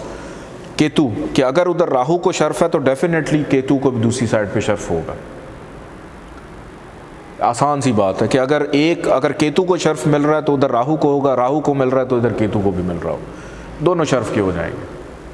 आगे बढ़ते हैं, जायचे का नंबर 9 सेजिटेरियस, कि सेजिटेरियस में भी केतु को शर्फ मिलता है। जिस तरह राहु को वहाँ पे 2 ज़ोडिक साइन में मिल रहा था, इसी तरह केतु जो है ये भी 2 हाउसेस में 2 ज़ोडिक साइंस के अंदर इसको शर्फ मिलता है कि जिधर राहु को मिल रहा है डेफिनेटली ऑपोजिट साइड पे केतु बैठा होगा, उसी डिग्री सेम डिग्री पे होते हैं। 19-20 का 1 इंच का भी कोई इनका सूत्र का भी फासला नहीं होता, बिल्कुल आमने सामने मुकाबले पे। आगे बढ़ते हैं, मार्स की बात करते हैं कि नंबर 10 कैप्रिकॉन। कैप्रिकॉन के अंदर अगर किसी भी जायचे के घर में नंबर 10 यानी कैप्रिकॉन का वो हाउस है, वहाँ पर अगर मार्स आकर बैठ जाता है तो वो बाउंड हो जाता है अच्छे असरात देने के लिए, एक्सॉल्टेशन, उच्च का हो जाता है, शर्फ का। आगे बढ़ते हैं, नंबर 11 आप देख रहे हैं खाली है। नंबर 11 एक्वेरियस, ये ज़ोहल का घर है। जिस तरह बिल्कुल इसके ऑपोजिट नंबर 5 जैसे लियो का सन जो है वो अपने आप में ताकतवर है, इसी तरह एक्वेरियस का जो सैटर्न है वो अपने आप में ताकतवर है। तो यहाँ पर 11th हाउस के अंदर भी किसी को शर्फ नहीं मिलता, ये दोनों घर खाली होते हैं, ये दोनों ज़ोडिक साइन खाली होते हैं। शर्फ की बात कर रहा हूँ सिर्फ, वैसे मैं बात नहीं कर रहा, इनमें कोई भी प्लैनेट हो सकता है, कुछ भी हो सकता है, लेकिन इनमें ज़ोडिक साइंस में कोई भी प्लैनेट आएगा उसको ना शर्फ मिलेगा ना उसको हबूत मिलेगा, कुछ भी नहीं होगा, वो एक नॉर्मल बिहेव कर रहे होंगे अपनी प्लेसमेंट के मुताबिक। आगे बढ़ते हैं, लास्ट में वीनस की बात करते हैं। वीनस नंबर 12 जहाँ पे लिखा है, 12 का मतलब है पाइसिस, कि वीनस अगर पाइसिस के अंदर आकर बैठ जाता है और पाइसिस का कोई भी घर है तो वहाँ पर वीनस शर्फ का हो जाता है, यानी एक्सॉल्टेशन का, बाउंड है अच्छे असरात देने के लिए। अभी अपने जहन से ये निकाल दें कि ये घर कौन सा है, कोई भी हो सकता है, कोई भी घर हो सकता है। अभी सिर्फ इतने कॉन्सेप्ट को समझना है कि अगर एरीज में सन होगा तो शर्फ का होगा, टॉरस में मून और राहु है वो शर्फ के होंगे, जमनाय में राहु है तो शर्फ का होगा, कैंसर में जुपिटर है शर्फ का होगा, वर्गो में मरकरी है शर्फ का होगा, लिब्रा में सैटर्न है शर्फ का होगा, स्कॉर्पियो में केतु है शर्फ का होगा, सेजिटेरियस में केतु है शर्फ का होगा, कैप्रिकॉन में मार्स है वो शर्फ का होगा, और पाइसिस में वीनस अगर मौजूद होगा तो उसको शर्फ मिलेगा। यहाँ पे ये हमने पढ़ लिया एक्सॉल्टेशन, यानी बाउंड है अच्छे असरात देने के लिए। अब हम आगे बढ़ते हैं और आगे हम देखते हैं वो पोजीशन जिसको हम कहते हैं हबूत, नीच, यानी बाउंड है बुरे असरात देने के लिए, ख़राबी के लिए। अब आपके सामने एक डायग्राम आ रही है, इसमें आप देख रहे हैं कि जहाँ पे जिस तरह से प्लैनेट थे उसी तरह से मौजूद है, इनमें कोई फ़र्क नहीं है। सन ऊपर था अभी भी ऊपर है, सैटर्न नीचे था वो भी नीचे है। इसमें चेंज क्या हुआ, फ़र्क क्या आया? इसमें फ़र्क ये आया कि जहाँ पे पहले नंबर 1 ऊपर लिखा हुआ था वो नीचे चला गया, और जहाँ पे 7 लिखा हुआ था वो ऊपर चला गया। कि जो प्लैनेट जिस ज़ोडिक साइन में जिस हाउस में शर्फ के होते हैं उसके बिल्कुल ऑपोजिट वाले हाउस में वो हबूत के हो जाते हैं, ख़राब हो जाते हैं, नीच के हो जाते हैं। कि अगर सन नंबर 1 में, सन को एरीज में अगर शर्फ मिल रहा था, उसके बिल्कुल सामने नंबर 7 है लिब्रा, तो अब आपके सामने क्या है कि सन नंबर 7 में, तो यहाँ पे सन हबूत का है, बाउंड है बुरे असरात देने के लिए। आगे बढ़ते हैं, मून की, राहु की बात करें कि पहले उनको यहाँ पे इसके बिल्कुल ऑपोजिट साइड पे टॉरस में और जमनाय में शर्फ मिल रहा था मून को और उसके बाद राहु को, लेकिन अगर वो चले जाते हैं ऑपोजिट साइड पे जायचे में, तो वहाँ पे इनको हबूत, मून और राहु को स्कॉर्पियो में हबूत मिलता है, नीच के हो जाते हैं, डिबिलिटेशन। इसी तरह राहु जो है वो सेजिटेरियस में हबूत का बाउंड है बुरे असरात देने के लिए। जुपिटर को पहले शर्फ था नंबर 4 में, अब वो बिल्कुल ऑपोजिट इस साइड पे आ गया है, यहाँ पे नंबर 10 लिखा हुआ है। तो यहाँ पर जुपिटर बाउंड है बुरे असरात देने के लिए। और फिर नंबर 12 जहाँ पे लिखा है पाइसिस में कि पहले मरकरी को शर्फ था वर्गो में, नंबर 6 जहाँ पे लिखा हुआ है मरकरी को अब ऑपोजिट हाउस के अंदर, ऑपोजिट ज़ोडिएक साइन के अंदर उसको हबूत मिलेगा। सैटर्न जो है वो पहले शर्फ का था नंबर 7 में, अब बिल्कुल ऑपोजिट यानी नंबर 1 में वो हबूत का एरीज़ में। फिर उसके बाद आगे केतु की हम बात करते हैं कि इसको टॉरस और जमनाई में हबूत मिलता है। मार्स जो है उसको कैंसर में, कि मार्स को पहले कैप्रिकॉन में था शर्फ, लेकिन उसकी बिल्कुल ऑपोजिट जो ज़ोडिएक साइन है उसके अंदर ये हबूत का हो जाता है। और फिर इसी तरह नंबर 6 जहाँ पे लिखा हुआ है वर्गो, यहाँ पर वीनस जो है वो हबूत का हो जाता है, यानी बाउंड है बुरे असरात देने के लिए। अभी ये छोड़ दें अच्छे बुरे असरात क्या होंगे, अभी सिर्फ इस कॉन्सेप्ट को समझें कि शर्फ क्या और हबूत क्या। इसके बाद नेक्स्ट हमारा टॉपिक है नज़राते सयारगान। नज़राते सयारगान का मतलब ये है कि aspects of planets. Aspects of planet हम कहते हैं कि प्लैनेट की नज़र,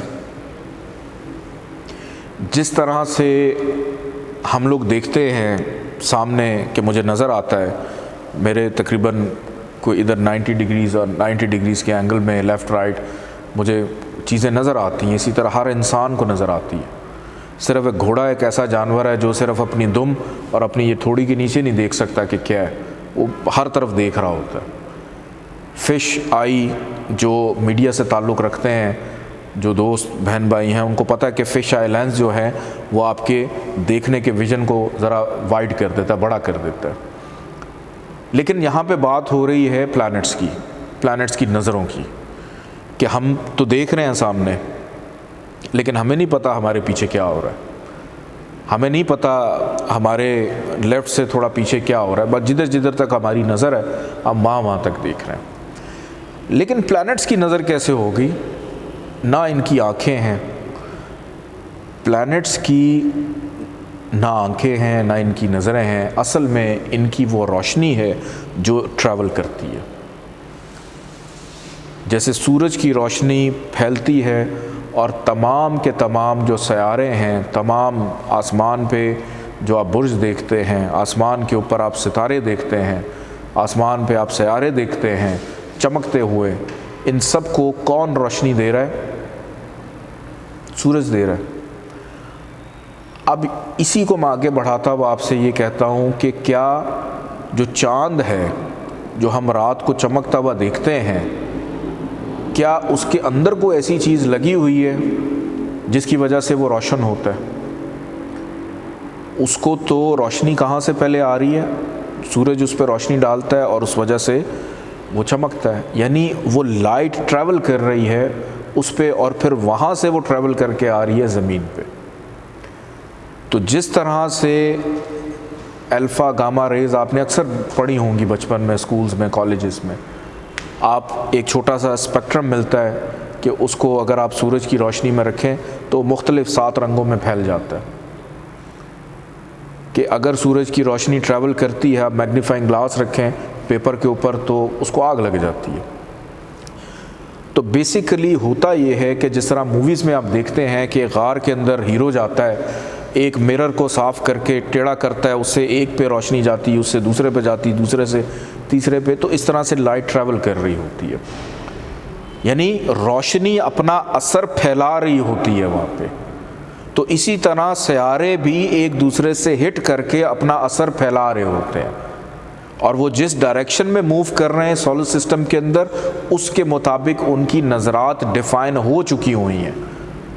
उनके मुख्तलिफ़ जगहों पे मिरर ग्लासेस लग चुके हैं कि उन्होंने यहाँ से हिट करके पहले यहाँ देखना है, यहाँ से हिट करके यहाँ देखना है। तो इसी तरह जो प्लैनेट्स हैं वो मुख्तलिफ़ नज़र जो एस्पेक्ट रखते हैं, बेसिकली ये उनकी एनर्जी और ताकत होती है जिसको हम एस्ट्रोलॉजी के अंदर एस्पेक्ट कहते हैं, नज़र।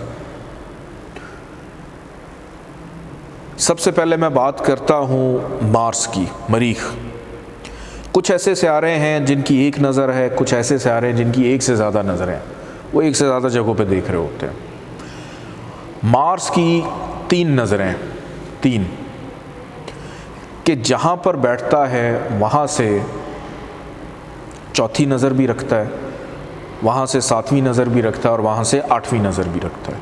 अब आप लोग कंफ्यूज हो रहे होंगे कि चौथी, 7वीं, 8वीं नज़र क्या है। सबसे पहले तो आप अपने जहन में रखें कि जितने भी प्लैनेट्स हैं वो जिधर बैठे होते हैं, मिसाल के तौर पे मैं पीछे जाता हूँ, आपने शर्फ और हबूत अभी पढ़ा है कि जो प्लैनेट जिस जगह पे बैठा है, जो डिग्री लेकर बैठा है, वो उसी ताकत, उसी एनर्जी, उसी इंटेंसिटी के साथ बिल्कुल उसके ऑपोजिट जो हाउस है वहाँ पे भी देख रहा होता है, जिसको हम कहते हैं 7वीं नज़र। कि अगर आप यहाँ से घर काउंट करना शुरू करें ना, एक कि जो प्लैनेट जिस हाउस में है वहीं से ही काउंटिंग शुरू होती है। ऐसा नहीं कि आप गिनती अगले हाउस से शुरू करें कि सन मौजूद है पहले घर में। अब हम यहाँ से गिनती करके देखते हैं कि सन की नज़र अगर पड़ रही है बिल्कुल ऑपोजिट, जिसको हम कहते हैं 7वीं नज़र, कि यहाँ से हम गिनती शुरू करते हैं 1, 2, 3, 4, 5, 6 और ये 7, तो ये होती है 7वीं नज़र।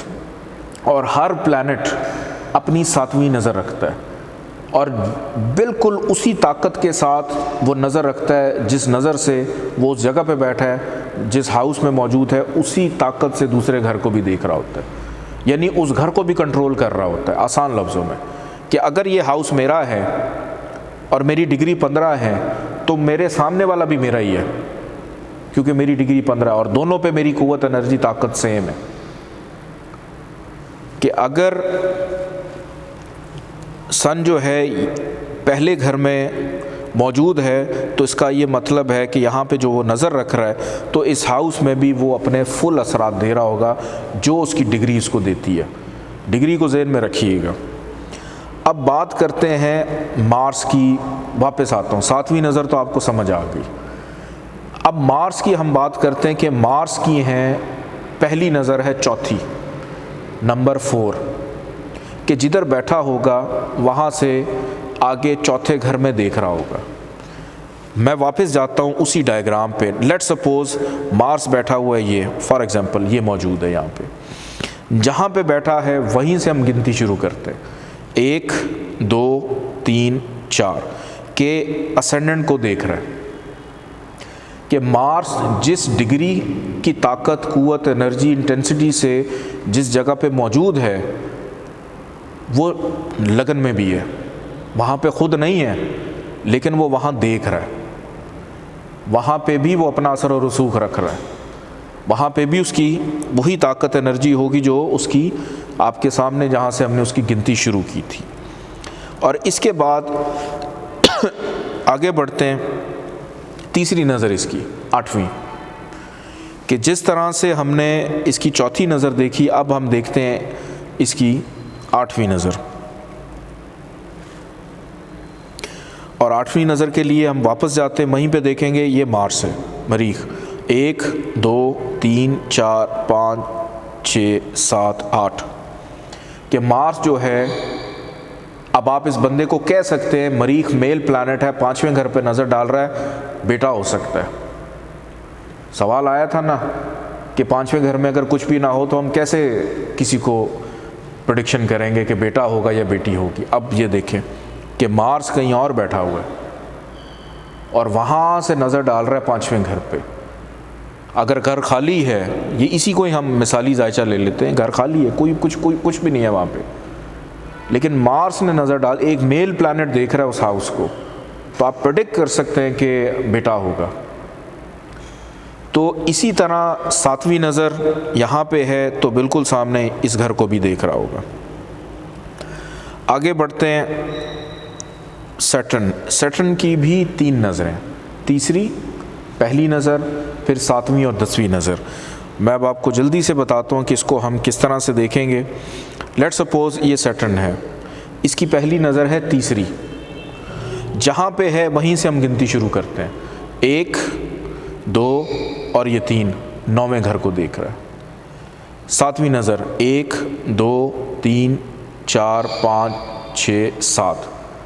10वीं नज़र, तीसरी जो इसकी नज़र, 10वीं नज़र 7, 8, 9, 10 के इस घर को भी सैटर्न देख रहा है, इस घर पे भी असर डाल रहा है, इस घर पे भी एनर्जी डाल रहा है अपनी।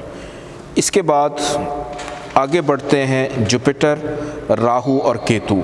ये तीनों ऐसे हैं जिनकी नज़रें तीन नज़रें हैं और सेम है 5वीं, 7वीं और 9वीं। सबसे पहली लेट सपोज हम जुपिटर को देखते हैं जल्दी से। ये जुपिटर है, इसकी पहली नज़र थी 5वीं, यहीं से गिनती शुरू करते हैं 1, 2, 3, 4, 5 कि यहाँ से बैठकर जुपिटर यहाँ पे भी नज़र डाल रहा है 8वें घर पे। 6, 7 कि यहाँ से बैठ के 7वीं नज़र यहाँ पे डाल रहा है। 8, 9 कि यहाँ से बैठकर यहाँ भी नज़र डाल रहा है। इसी तरह राहु केतु की भी आप काउंटिंग करके आप इसकी नज़रात को भी, एस्पेक्ट्स को भी देख सकते हैं। और पीछे बचा सन, मरकरी, वीनस, मून। ये 4 ऐसे हैं जिनकी बस एक नज़रें। बाकी जो दूसरे 5 हैं जिसमें 3 प्लैनेट्स हैं और 2 शैडोज़ हैं, मार्स, सैटर्न, जुपिटर, इनकी 3 नज़रें और राहु केतु की भी 3 नज़रें। और जो 4 सन, मरकरी, वीनस और मून है, इनकी सिर्फ एक ही नज़र के जिधर बैठे हैं उससे बिल्कुल सामने देख रहे हैं। अब आपके सामने मज़ीद एग्जाम्पल आ गई है, ठीक है, आपकी रिवीजन के लिए। एस्पेक्ट्स ऑफ प्लैनेट्स के मरीख की नज़र है 4, 7 और 8। क्या आप ये जो वाइट कलर में देख रहे हैं ये मार्स है। फॉर एग्ज़ाम्पल अगर यहाँ बैठा है तो इसकी 4थे घर पे भी नज़र होगी, 7वें पे भी होगी और 8वें पे भी इसकी नज़र होगी। ये मार्स की एग्जाम्पल है। फिर आगे हम बात करते हैं ज़ुहल की कि फॉर एग्ज़ाम्पल सैटर्न अगर असेंडेंट में मौजूद है तो इसकी पहली नज़र तीसरे घर में, तीसरी, 7वीं नज़र बिल्कुल सामने ऑपोजिट और 10वीं नज़र इसकी कहाँ पे कि एक प्लैनेट, ये मत समझे एक ही घर में है, वो बाकी घरों को भी कंट्रोल कर रहा है। ये बड़े झमेले हैं इसके भी, आहिस्ता आहिस्ता समझ आएंगे आपको। जुपिटर कि फॉर एग्ज़ाम्पल अगर जुपिटर बैठा हुआ है असेंडेंट में तो वो 5वें, 7वें और 9वें घर पे भी अपनी नज़र डाल रहा होगा। 3 नज़रें इसकी। इसी तरह राहु केतु आपके सामने फॉर एग्ज़ाम्पल जिधर हैं वहाँ पे जो उनकी नज़रात हैं, कुछ चीज़ें मैं आप पे भी छोड़ता हूँ, कुछ खुद भी पढ़ लिया करें, सब कुछ मैं ही पढ़ाता रहता हूँ। सन आपके सामने जहाँ पे बैठा है उसके बिल्कुल सामने इसकी नज़र है। मून जहाँ पे बैठा है बिल्कुल सामने उसकी नज़र है। वीनस जहाँ पे है उसके बिल्कुल ऑपोजिट कि फॉर एग्ज़ाम्पल अगर वीनस लेट सपोज़ यहाँ पे है इधर तो उसकी 7वीं नज़र होगी यहाँ पे। अगर वीनस लेट सपोज़ यहाँ पे है 5वें घर में तो उसकी 7वीं नज़र होगी बिल्कुल ऑपोजिट यहाँ 11वें घर में, ठीक है। वीनस अगर 9th हाउस में है तो उसकी नज़र होगी कहाँ पे, 3rd हाउस में। तो इस तरह से आपने इसको देखना है। मरकरी एक नज़र। अब हमारा लास्ट टॉपिक है जिसके बारे में हम डिस्कस करते हैं, वो है दोस्त और दुश्मन सितारे। आपके सामने इस वक्त एक डायग्राम मौजूद है गुड एंड बैड प्लैनेट्स, लेकिन मैं आपको बता दूं ये सिर्फ आप लोग को समझाने के लिए है। Good and bad planets, it doesn't mean कि जो बैड हैं वो बुरे हैं, जो अच्छे हैं वो बुरे नहीं हो सकते। अच्छा बुरा भी हो सकता है और बुरा बहुत अच्छा भी हो सकता है। तो ये सिर्फ आपको समझाने के लिए ताकि इन फ्यूचर आपकी टिप्स के ऊपर ये चीज़ें हो जाएं, ये ग्राफ आपके जहन में रह जाए कहीं ना कहीं और आपको समझ आ जाए कि अच्छा ये आपस में दोस्त हैं, ये आपस में दुश्मन हैं, इनकी आपस में नहीं बनती है। आपके सामने इस वक्त स्क्रीन पे आप देख रहे हैं कि राइट साइड के ऊपर, यानी आप अगर देखेंगे तो आपका लेफ़्ट बनेगा कि राइट बनेगा, आपके इस साइड पे जहाँ पे सन लिखा हुआ है। यहाँ से हम शुरू करते हैं। सबसे टॉप पे लिखा हुआ है सन, उसके बाद है मार्स, उसके बाद नीचे है मून, उसके बाद नीचे है जुपिटर। कि ये जितने के जितने 4 प्लैनेट्स इस वक्त आप देख रहे हैं, आपके लेफ़्ट साइड पे आपको जो नज़र आ रहे हैं, ये प्लैनेट्स, इनको कहते हैं गुड प्लैनेट्स। फिर दूसरी साइड पे चले जाएं, वहाँ पे लिखा हुआ है वीनस, सैटर्न, राहु, केतु, कि जितने वहाँ पे उस साइड पे आपको नज़र आ रहे हैं उसको हम नाम दे देते हैं बैड प्लैनेट्स का। अब वीनस वहाँ पे आप कहें जी मोहब्बत कैसे आ रहा है, ये बुरा कैसे हो गया, सारी गड़बड़ी मोहब्बत से शुरू होती है, इसीलिए इसको उस कैटेगरी में डाला है। सारे फसाद की जड़ ही ये मोहब्बत है। तो वीनस, सैटर्न, राहु, केतु चारों साइड पे आप देख रहे हैं वो सारे के सारे आपस में दोस्त हैं, उनको हम बैड प्लैनेट्स कहते हैं।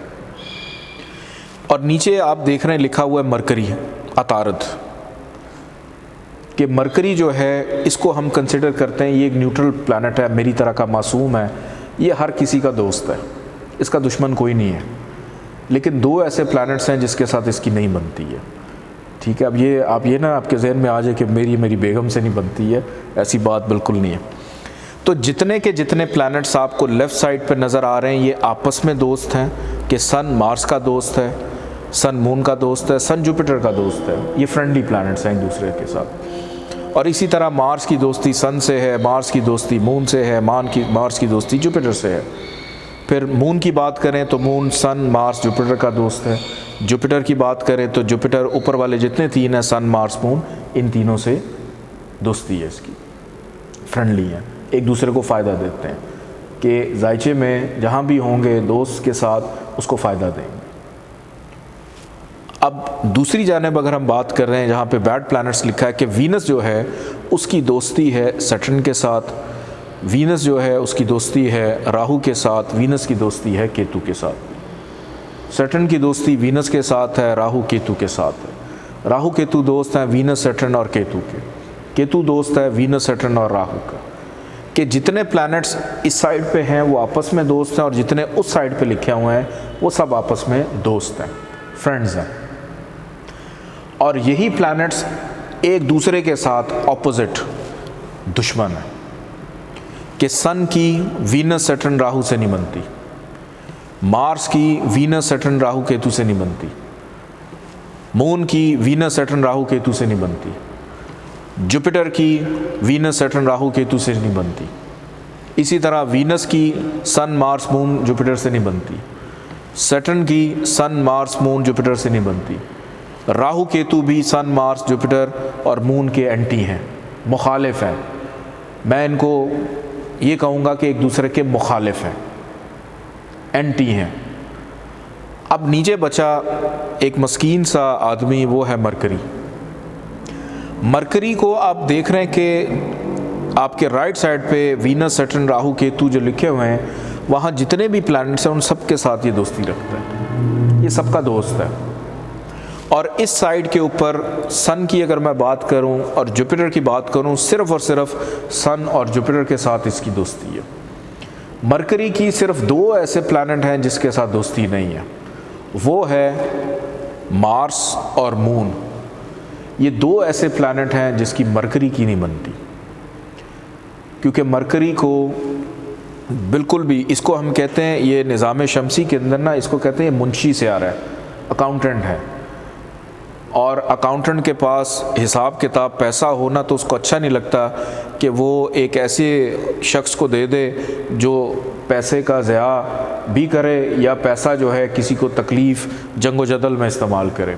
और मून जो है वो खर्च करने वाला है, और मार्स जो है वो बिला वजह अपनी सिक्योरिटी को इम्प्रूव करने वाला है।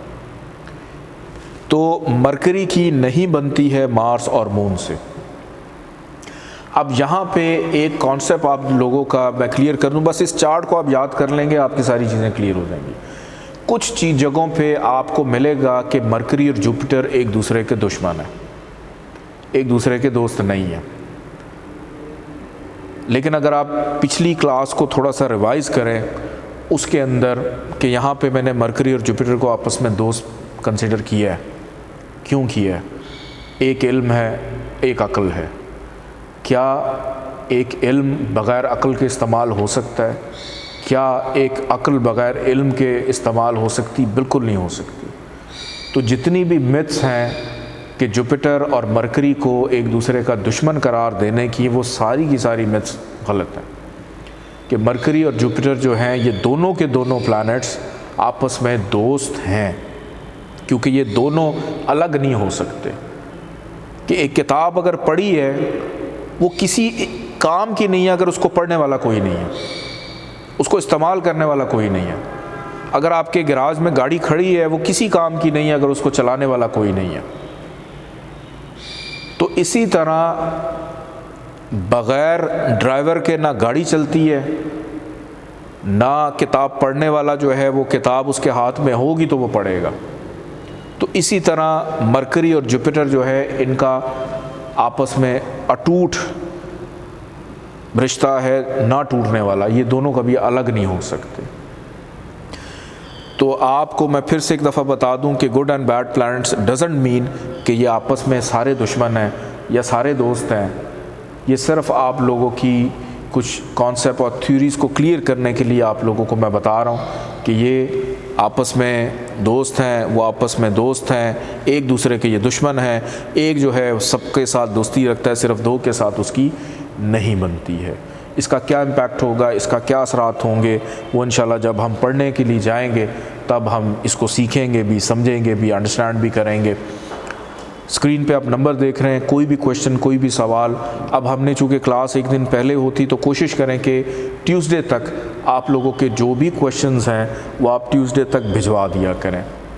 ट्यूसडे के बाद आपने जो भी क्वेश्चन करने हैं वो आप फिर अगली क्लास में उसको हम ऐड करेंगे। और इंशाल्लाह ताला 2 क्लासेस के इसके बाद जो क्लास है उसके बाद आपका टेस्ट भी होने वाला है और उसकी भी अब आप लोग तैयारी करें।